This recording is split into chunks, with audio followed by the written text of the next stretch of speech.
Please welcome to the stage the President of the United States, Joe Biden.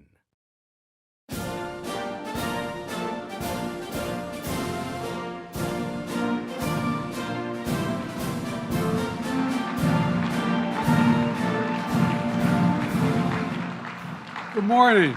Please have a seat. Welcome to San Francisco.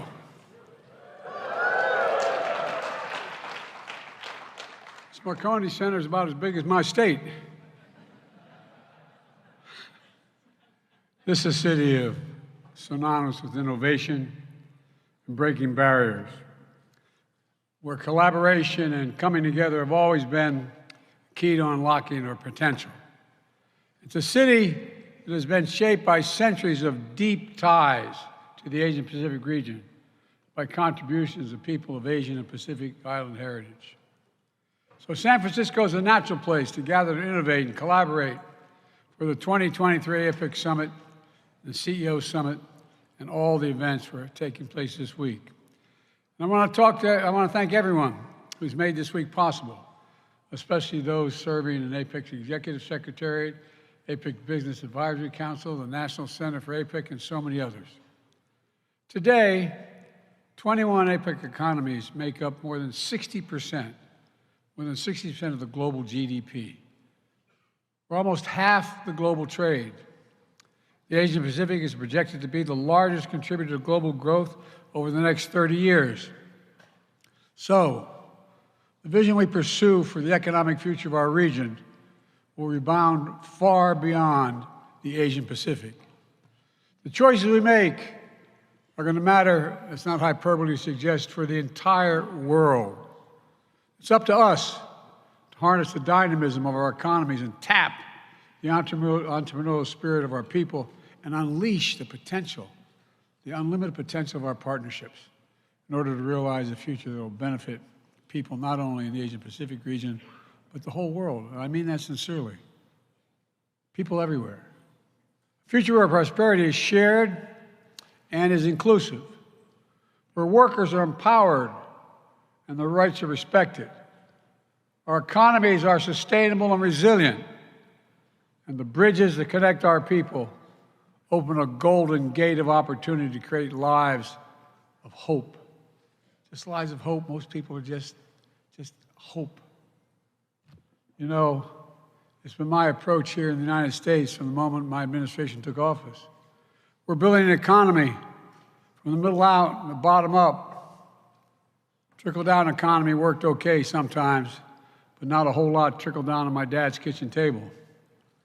But when the middle class does well, the poor have a chance and the wealthy still do very well. Because what happens, the poor have a ladder up. The middle class and the wealthy still do well. Folks, we're already seeing the results. The last quarter, the American economy grew 4.9%, the highest growth rate in 2 years. More people in the United States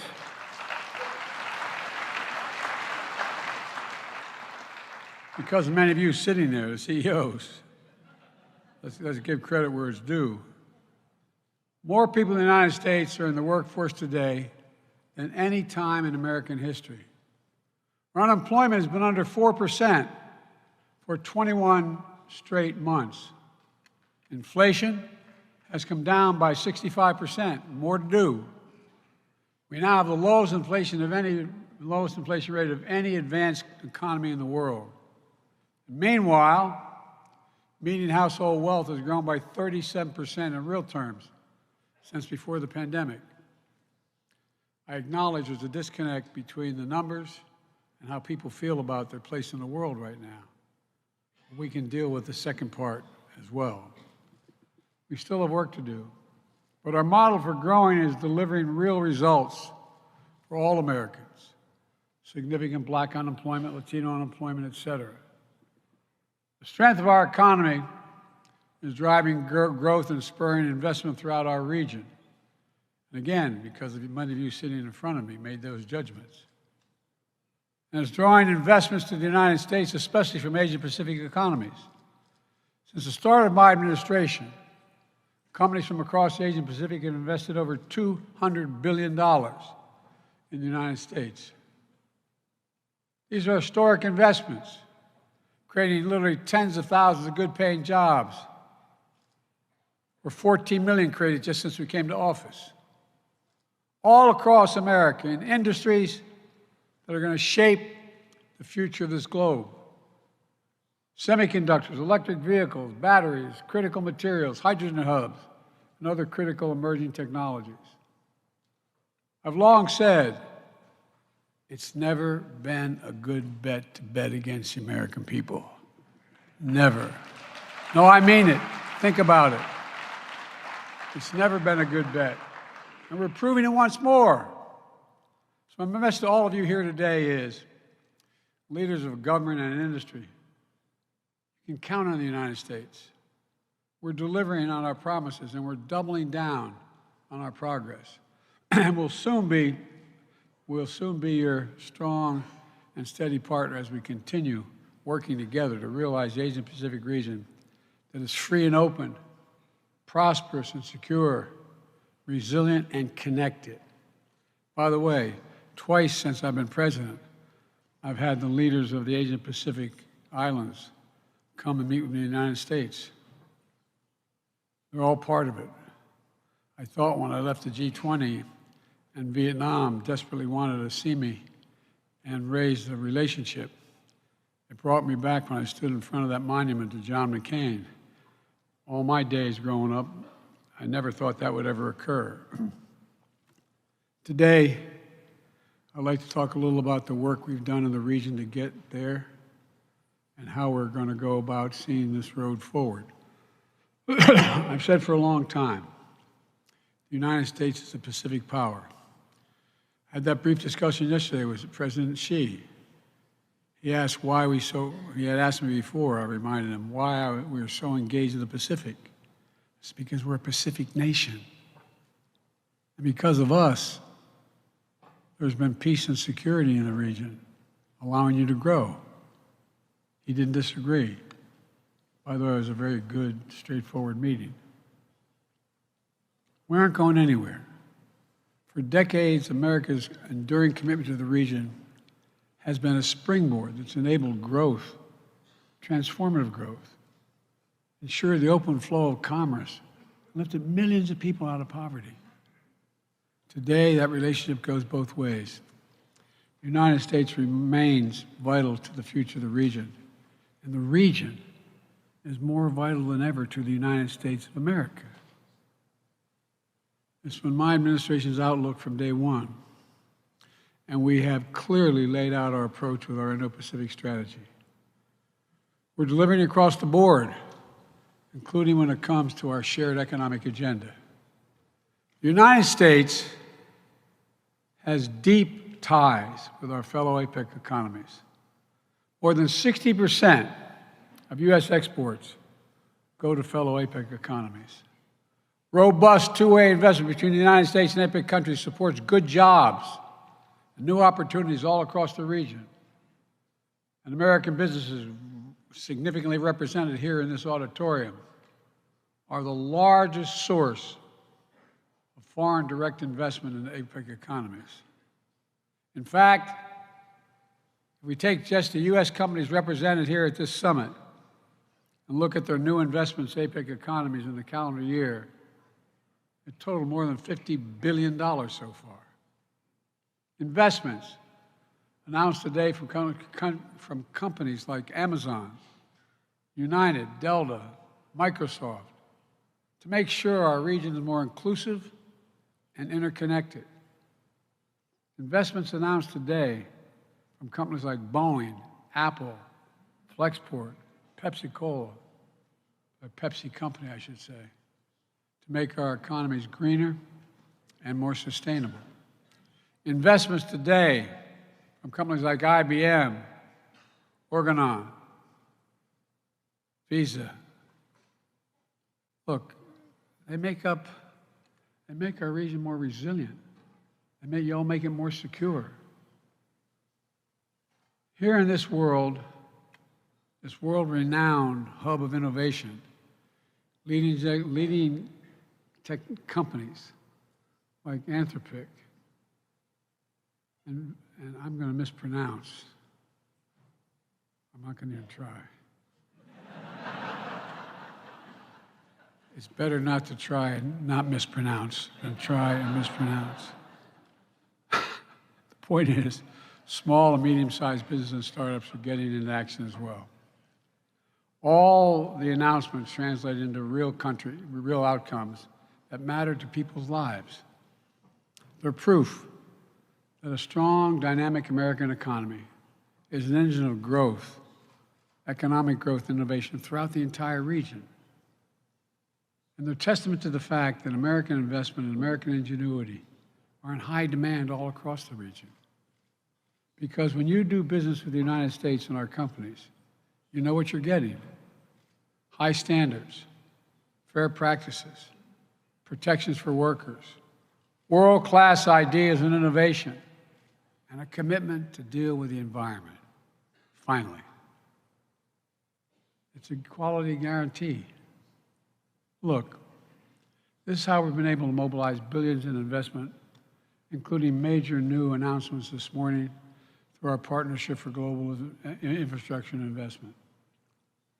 We also work closely to deepen our bilateral economic cooperation with partners throughout the region, especially on the issues that will most impact our future economic success.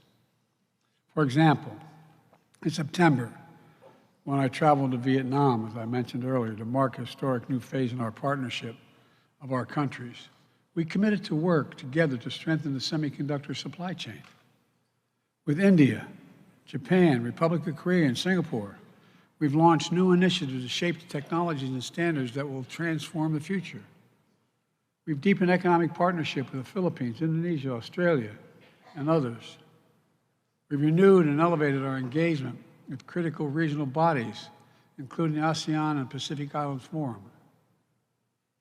And when we offered to host APEC 2 years ago, we committed to modernizing this institution to make it easier for us to work together as we take on the challenges of a new era, and there are many challenges. We're going to see more changes in the next 10 years than we've seen in the last 50 years. That brings me back to the summit, and where we go from here. The world is fundamentally different than it was 30 years ago at the first annual APEC leaders meeting at Blake Island in Washington State. The questions we must answer today are not about how much we trade, but about how we build resilience, lift up working people, reduce carbon emissions, and set up our economies to succeed over the long run.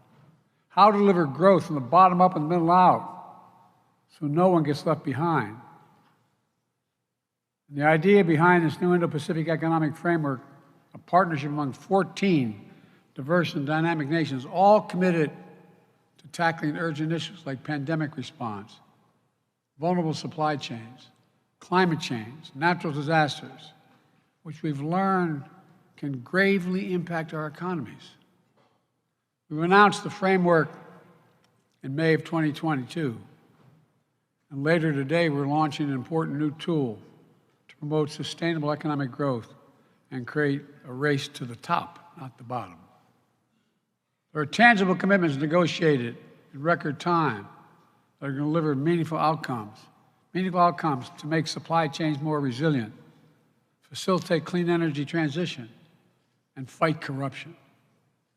For example, our new supply chain agreement will allow us to better monitor for supply chain challenges before they become the kind of full-scale disruptions we saw during the COVID-19 pandemic, and ensure we're better prepared to shift and adapt when disruptions do occur, and they will. I know you all know better than I, our work is not yet done. This framework will be a platform for ongoing economic cooperation, and we will continue working to better facilitate high-standard trade that advances workers' rights with strong enforcement of labor standards. And at every step, we have upheld our commitment to unions. Each of the framework pillars includes strong pro-labor outcomes that will benefit workers of all economies. It's critical to building a stronger, fairer, more resilient economy for families across the Indo-Pacific.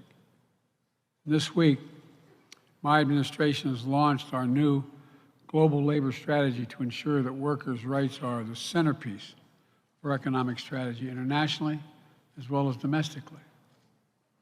That's a primary concern to me. Last week in Illinois, I congratulated the UAW on their record contract with the big three U.S. auto companies. Contracts can lead to thousands of new jobs, billions of dollars in planned investment to keep American auto industry strong and competitive. And I urge any company investing in America to enter into partnerships with the most highly skilled, dedicated, and engaged workers anywhere in the world, American labor. And folks, I asked the Treasury Department to do a study. When labor does well, what does that do to people, all other non-labor folks around the country? Everyone benefits. And by the way, the reason many of you use labor is because they're the best workers in the world. Union. It's not like you show up one day and say, I want to be an electrician. You show up one day and say, you got 5 years to practice. And then you get a card. I'm also intent on responsibly managing the competition between the United States and the People's Republic of China. That's what we talked a little bit about yesterday, President Xi and I. That's what the world expects of us. And I promise you that's what we're doing. I met with Xi yesterday, leader to leader, to make sure there's no miscommunication between us. As always, and I've met with him more than any other world leader because when I was vice president, it was concluded that I should get to know him. It wasn't inappropriate for the President of the United States to be meeting with the Vice President. We've had, prior to this, 6 to 8 hours of private meetings, just he and I, each with a simultaneous interpreter. Our discussions have always been candid and constructive. I again emphasize to President Xi that the United States does not seek conflict. And yesterday, we announced resumption of military-to-military communication channels to reduce the risk of accidental miscalculation. And it exists.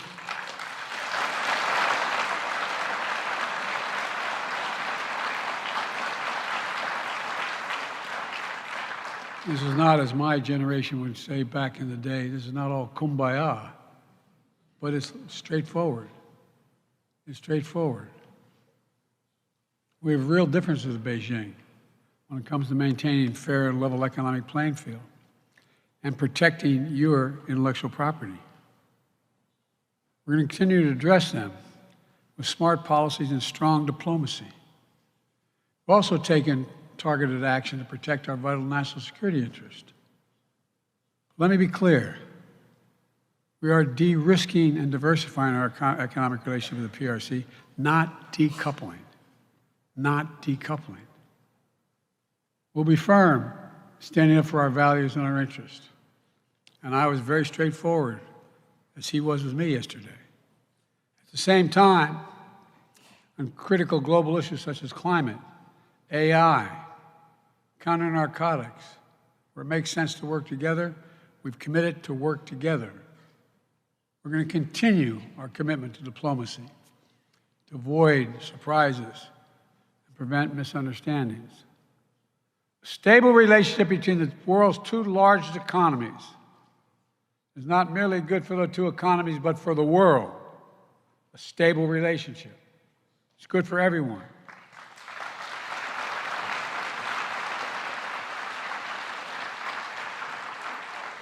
Let me close with this.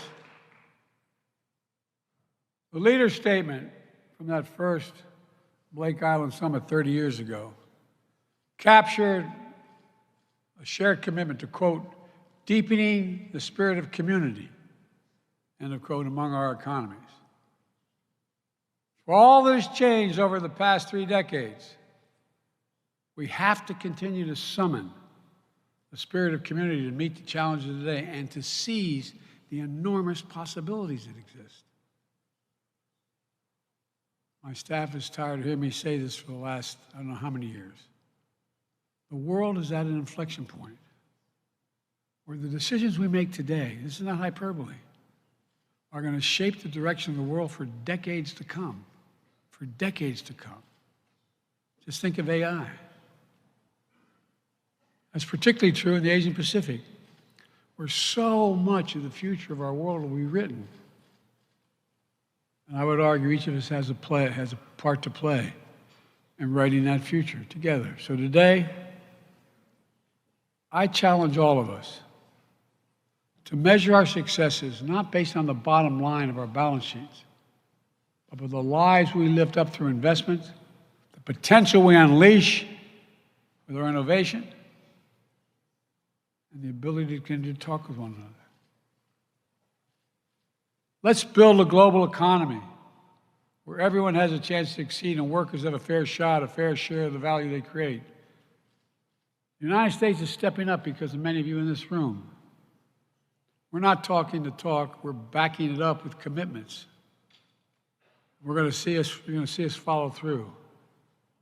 So I want to thank you again for joining us in San Francisco. Thank you for your commitment to APEC and the future of the Asia-Pacific region. And thank you for everything you've already done to make this summit a success. We can do more. God bless you all. Thank you.